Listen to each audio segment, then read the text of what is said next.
수행자들이 추구하는 목적지가 어디일까요?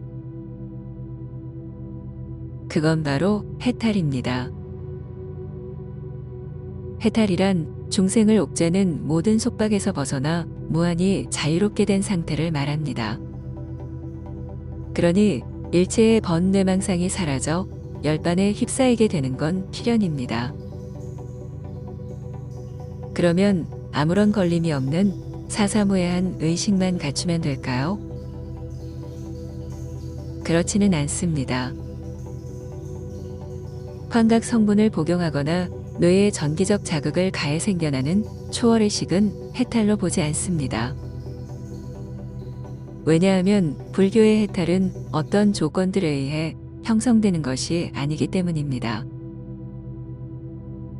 인과에 의한 조건적 생성을 유의법이라 하는데 불교의 해탈은 이런 것에 반해 무의법이라는 단서가 붙습니다. 어떤 조건도 없이 저절로 그러해야 한다는 것으로 도가에서 말하는 무의자연과 상통하는 면이 있습니다. 그럼 도대체 불교의 해탈은 어떤 기분 상태여야 할까요? 그걸 알려면 일단 번뇌망상이 없어야 합니다. 좀 더 구체적으로 말하면 탐진치가 일어나지 않는 마음 상태여야 합니다. 이뿐만 아니라 어떤 철학적 의문도 없어야 합니다. 예를 들어 나는 누구인가? 진리란 무엇인가? 존재란 어디서 왔는가 같은 제반의 본질적 의문도 머릿속에 남아있지 않아야 합니다. 왜냐하면 이런 질문들은 모두 실상이 있다는 착각에서 나왔기 때문입니다.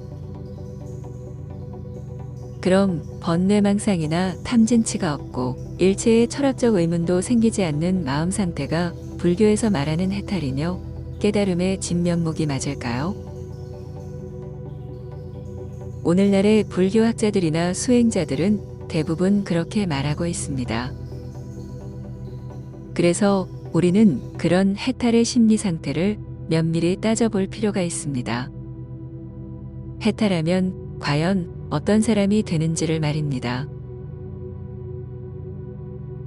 탐진치와 철학적 의문이 없으면 어떻게 될까요?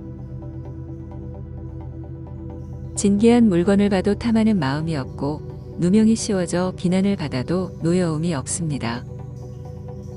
생로병사에 대한 궁금함도 없고 나와 우주를 비롯해 존재의 본질에 대한 의문조차 없습니다. 이런 사람이 과연 누구일까요? 사고 실험을 해보면 우리 주변에 어느 특정 인물로 좁혀지게 됩니다. 바로 바보 멍청이입니다. 바보만 가지고는 안 됩니다.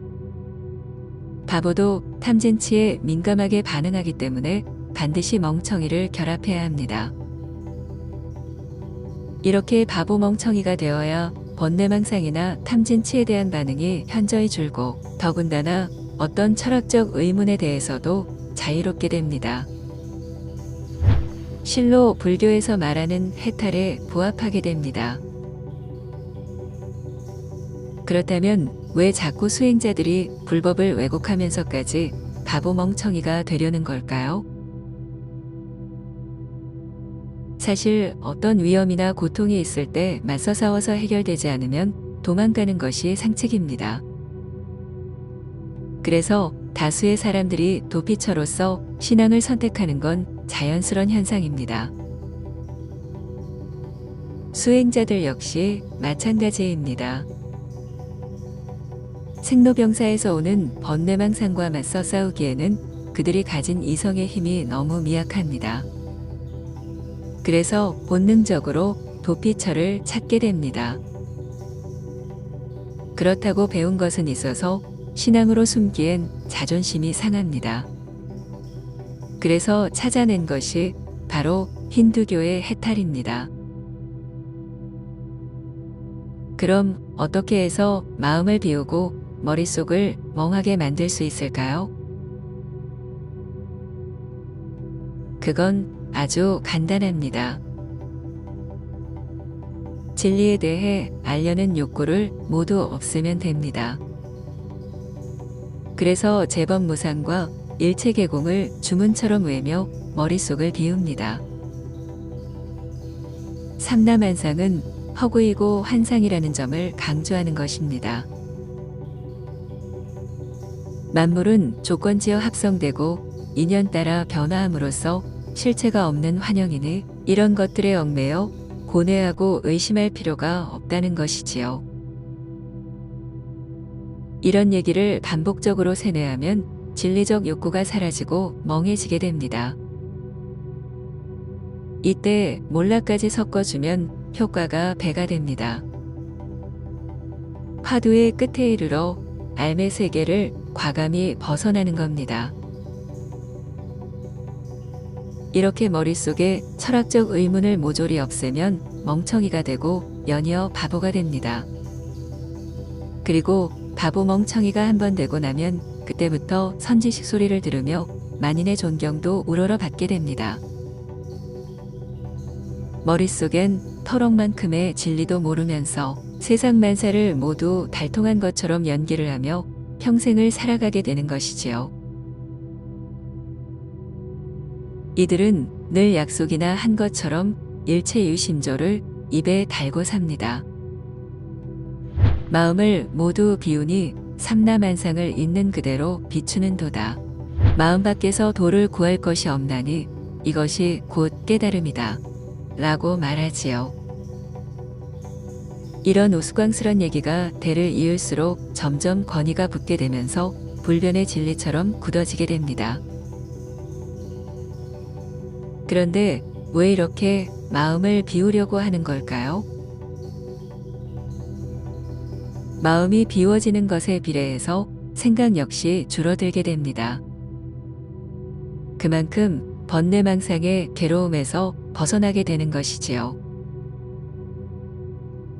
사실 생각이 왕성히 움직여 의문을 내면 낼수록 답답하고 괴로워집니다.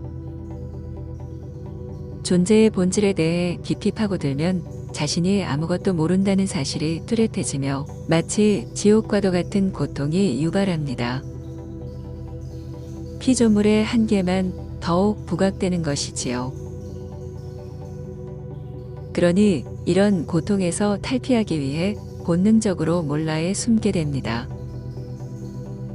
그러려면 마음을 비워 생각을 줄이는 수밖에 없습니다. 그리고 마침내 생각이 대폭으로 줄어 탐진치가 가라앉으면 평안이 찾아옵니다. 이때의 심리 상태를 해탈이라 부르고 아무것도 모른다는 사실을 자랑처럼 떠버리게 됩니다.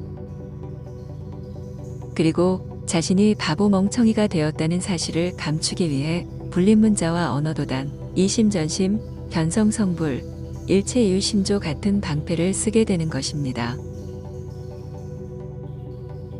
아무튼 바보 멍청이를 만드는 놀라운 기술.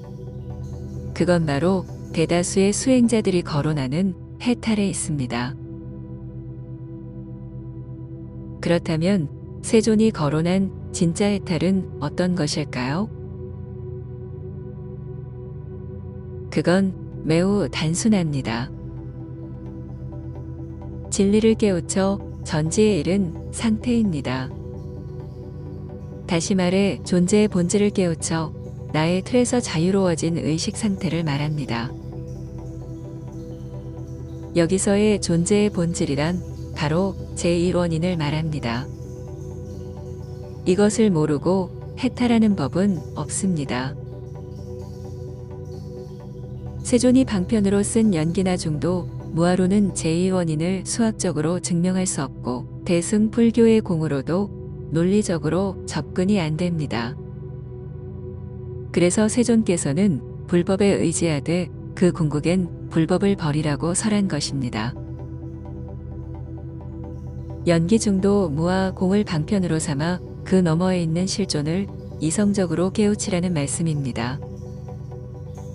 이것이 불교 진리의 진면목입니다. 진리의 영역엔 변명이나 고실, 화려한 수식어 따위는 필요치 않습니다. 진리는 오로지 아느냐 모르느냐 딱 두 개만 존재하니까요. 당신은 아직도 수행자들이 말하는 아무것도 모르는 상태를 해탈이라고 생각하시나요?